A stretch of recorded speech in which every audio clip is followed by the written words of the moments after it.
نحمدہ ونصلی علی رسولہ الکریم اما بعد فاعوذ باللہ من الشیطان الرجیم بسم اللہ الرحمن الرحیم رب اشرح لی صدری ویسر لی امری واحلل عقدۃ من لسانی یفقہوا قولی۔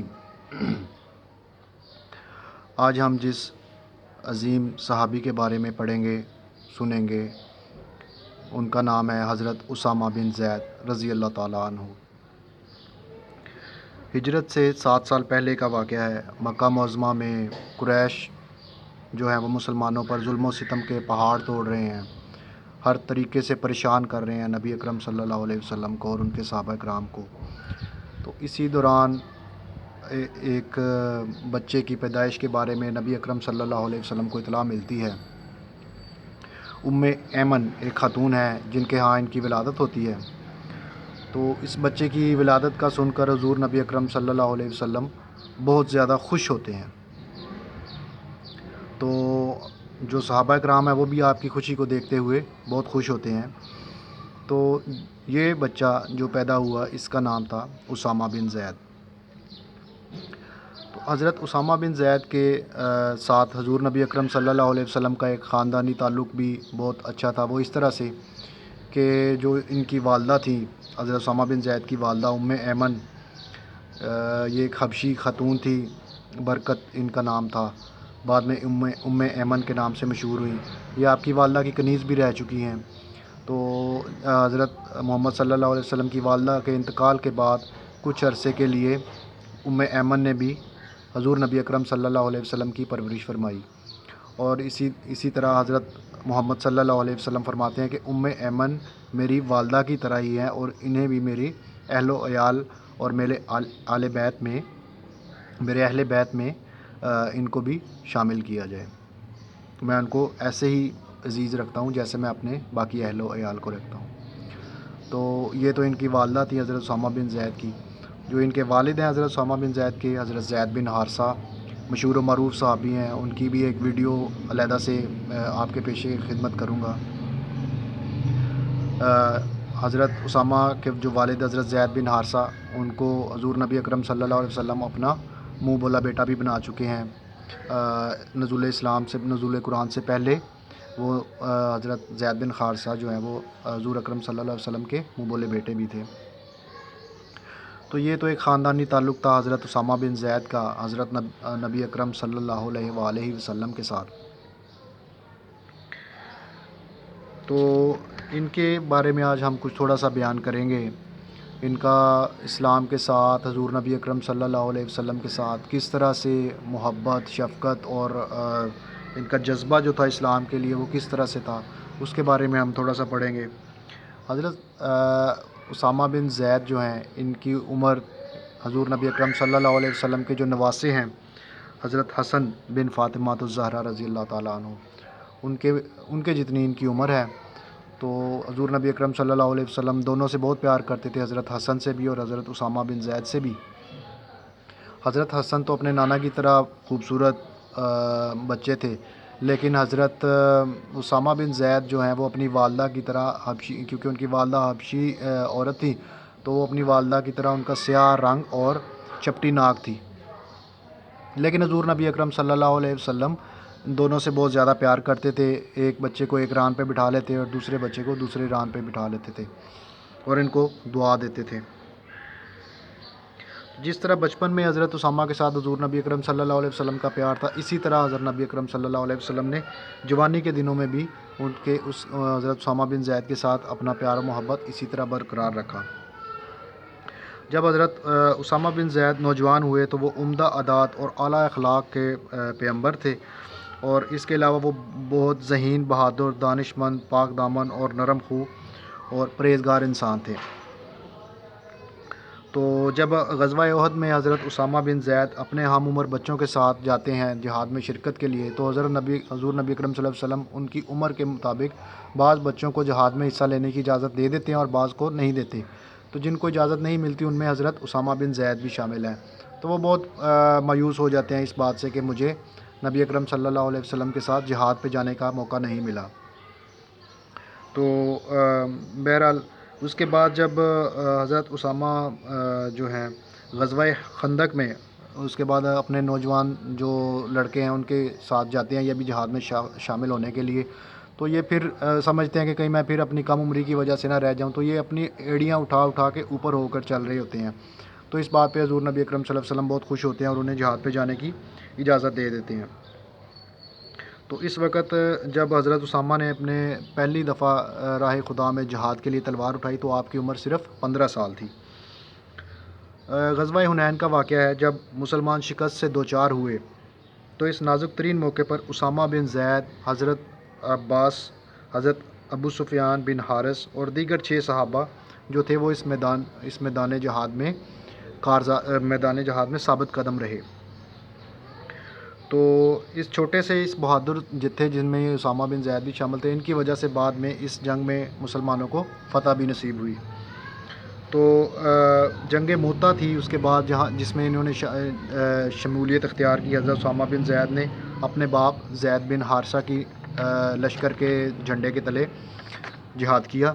اس وقت ان کی عمر صرف 18 سال تھی. انہوں نے اپنی آنکھوں کے سامنے اسی جنگ کے اندر اپنے والد کی شہادت کا منظر بھی دیکھا, لیکن وہ گھبرائے نہیں اور ثابت قدم رہے. اور پھر جو ہے حضرت جعفر بن ابی طالب کی قیادت میں اس جنگ کے اندر شامل رہے.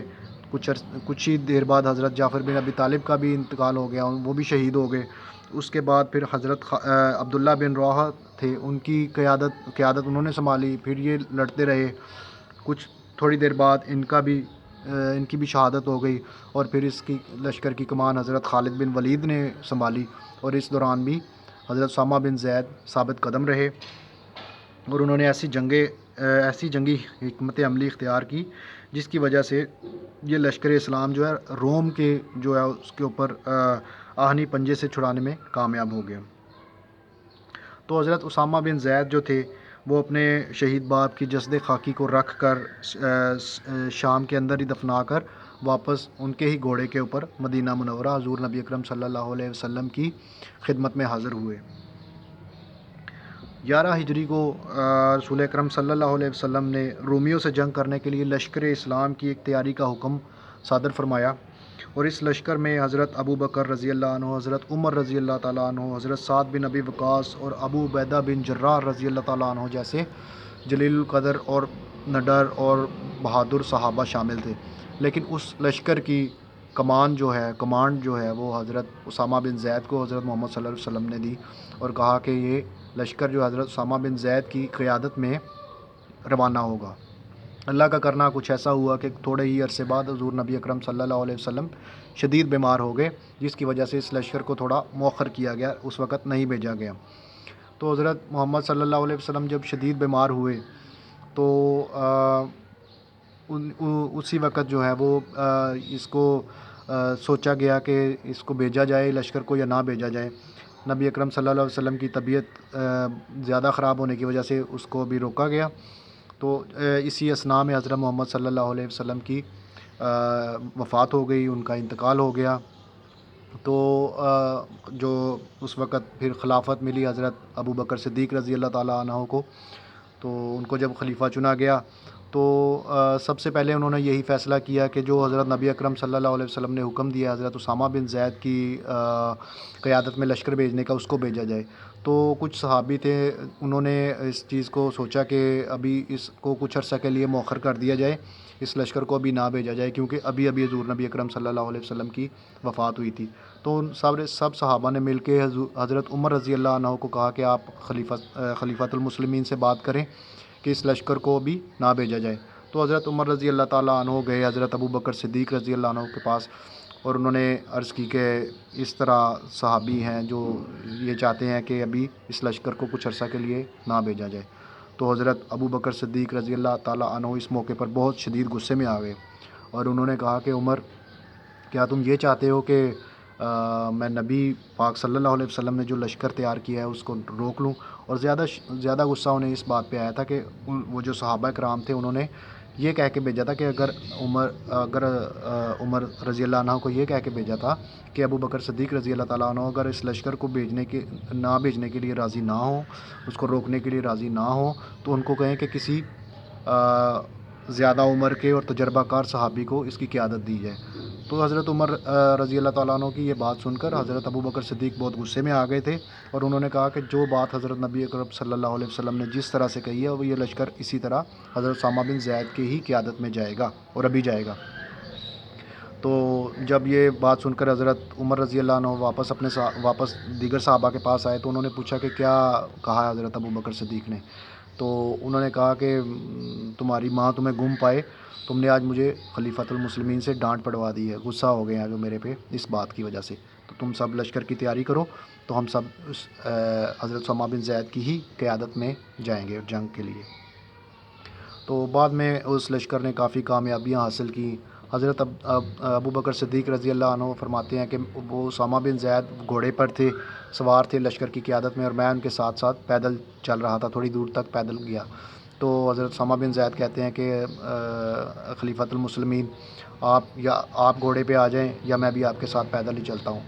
تو حضرت ابو بکر صدیق نے فرمایا نہیں، آپ لشکر کی قیادت آپ کے پاس ہے، آپ گھوڑے پہ بیٹھیں، تو کیا آپ کو پسند نہیں کہ میں بھی اپنے جہاد میں میرا بھی تھوڑا سا حصہ چل جائے، میں بھی اپنے پاؤں جو ہیں وہ گرد آلود کر لوں؟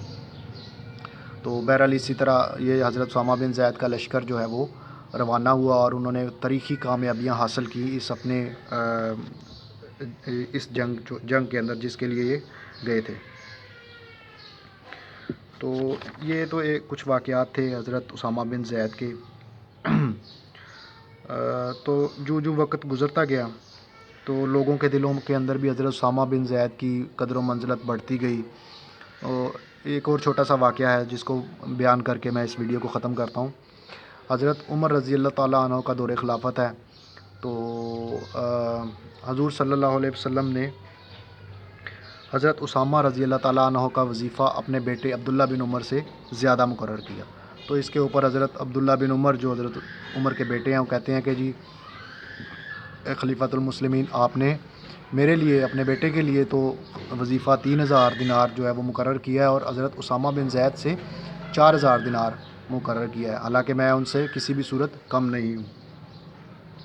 تو بیٹے کی یہ بات سن کر فاروق اعظم نے ارشاد فرمایا، بیٹے افسوس تجھے علم نہیں، سنو اس کا باپ تیرے باپ سے زیادہ رسول خدا کو عزیز تھا، اور یہ خود بھی حضرت صلی اللہ علیہ وسلم کو تجھ سے زیادہ عزیز تھے۔ یہ جواب سن کر حضرت عبداللہ بن عمر جو ہیں وہ خاموش ہو گئے، اور اسی وظیفے کے اوپر راضی ہو گئے جو حضرت عمر نے ان کے لیے مقرر کیا تھا۔ تو حضرت عمر رضی اللہ تعالیٰ عنہ جب بھی حضرت اسامہ رضی اللہ عنہ سے ملتے تو خوشی سے پکار اٹھتے، خوش آمدید، میرا سردار آ گیا ہے۔ جب کوئی ان سے اس والہانہ انداز پر تعجب کرتا تو فرماتے، تمہیں معلوم نہیں کہ ایک موقع پر حضرت محمد صلی اللہ علیہ وسلم نے رسول اکرم صلی اللہ علیہ وسلم نے اسامہ کو میرا امیر مقرر کیا تھا۔ تو یہ کچھ واقعات ہیں حضرت اسامہ بن زید کے۔ دیگر بھی بہت سارے واقعات ہیں، تاریخ بھری پڑی ہے ان کے ان کے جو فتوحات ہیں ان سے اور ان کے کارناموں سے۔ تو ان کے جو والد ہیں حضرت زید بن حارثہ، وہ ان کی اپنی شخصیت ہے، ان کے بارے میں بھی ایک علیحدہ سے ویڈیو ہے۔ تو اللہ تعالیٰ سے دعا ہے کہ ہمیں صحابہ کرام کے نقش قدم کے اوپر چلنے کی توفیق عطا فرمائے، ہمیں بھی ان جیسا بہادر بنائے، اور ہمارے بچوں کو بھی ان جیسا بہادر اور شجاع بنائے، اور ہمیں بھی توفیق اللہ تعالیٰ دے کہ ہم اپنے بچوں کو بھی ان صحابہ کرام کے بارے میں بتا سکیں، اور یہ جو آج کل بچے ہمارے صرف موبائل اور ٹی وی وغیرہ دیکھتے ہیں، تو وہ اس طرف بھی آئیں، یہ ویڈیوز اپنے بچوں کو بھی دکھائیں، کس طرح ہمارے جو ہیروز ہیں، ہمارے اصل ہیروز وہ ہیں جو صحابہ کرام ہیں، یہ نہیں ہے جو کارٹونوں میں اور جو ٹی وی ڈراموں میں یہ ہیروز ہوتے ہیں، یہ ہیروز ہمارے نہیں ہیں۔ ہمارے ہیروز ہمارے نبی اکرم صلی اللہ علیہ وسلم، ہمارے صحابہ کرام، ہمارے سلف صالحین، اور یہ لوگ ہمارے ہیرو ہیں۔ تو اللہ تعالیٰ سے دعا ہے کہ ہم سب کو ان کے نقش قدم پہ چلنے کی توفیق عطا فرمائے۔ وآخر دعوانا الحمد للہ رب العالمین۔